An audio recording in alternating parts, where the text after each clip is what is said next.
ಸ್ನೇಹಿತರೆ, ನಿನ್ನೆ ನಡೆದ ಪ್ರತಿಭಟನೆಯಲ್ಲಿ ಬಿಜೆಪಿ ಮುಖಂಡರು ಮತ್ತೆ ಅನೇಕ ರೈತರು ಸಹ ಭಾಗಿಯಾಗಿದ್ರು.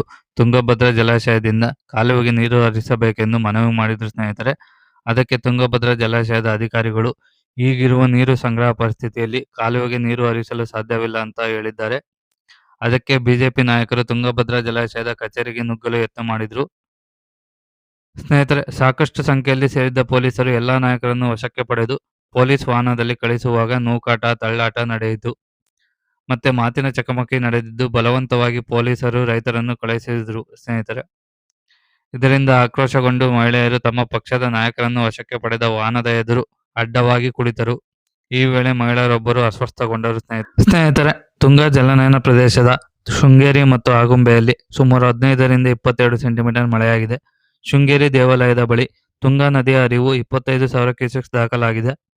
ಮುಂದಿನ 2 ದಿನಗಳಲ್ಲಿ ತುಂಗಭದ್ರಾ ನದಿಗೆ 35,000ದಿಂದ 50,000 ಕ್ಯೂಸೆಕ್ಸ್ ಪ್ರವಾಹದ ನೀರು ಬರುವ ಸಾಧ್ಯತೆ ಇದೆ ಸ್ನೇಹಿತರೆ. ಬನ್ನಿ ಸ್ನೇಹಿತರೆ, ಡ್ಯಾಮ್ನ ಒಳ ಹರಿವು ಎಷ್ಟಿದೆ, ಹೊರ ಹರಿವು ಎಷ್ಟಿದೆ, ಯಾವ ಕಾಲುವೆಗೆ ಎಷ್ಟೆಷ್ಟು ನೀರು ಬಿಡ್ತಿದ್ದಾರೆ ಬನ್ನಿ ನೋಡೋಣ.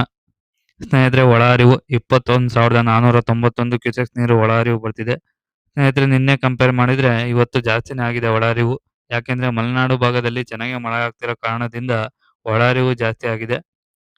ಸ್ನೇಹಿತರೆ, ಇನ್ನು ಹೊರ ಹರಿವು ಎಡದಂಡೆ ಕಾಲುವೆಗೆ 990 ಕ್ಯೂಸೆಕ್ಸ್ ನೀರು ಬಿಡ್ತಿದ್ದಾರೆ.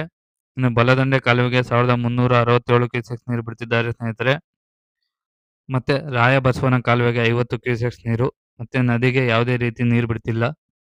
ಸ್ನೇಹಿತರೆ, ಈಗ ಇರುವ ಡ್ಯಾಮ್ನಲ್ಲಿ ಎಷ್ಟು ನೀರು ಸಂಗ್ರಹವಾಗಿದೆ ಅಂದರೆ 38.508 TMC ನೀರು ಸಂಗ್ರಹವಾಗಿದೆ.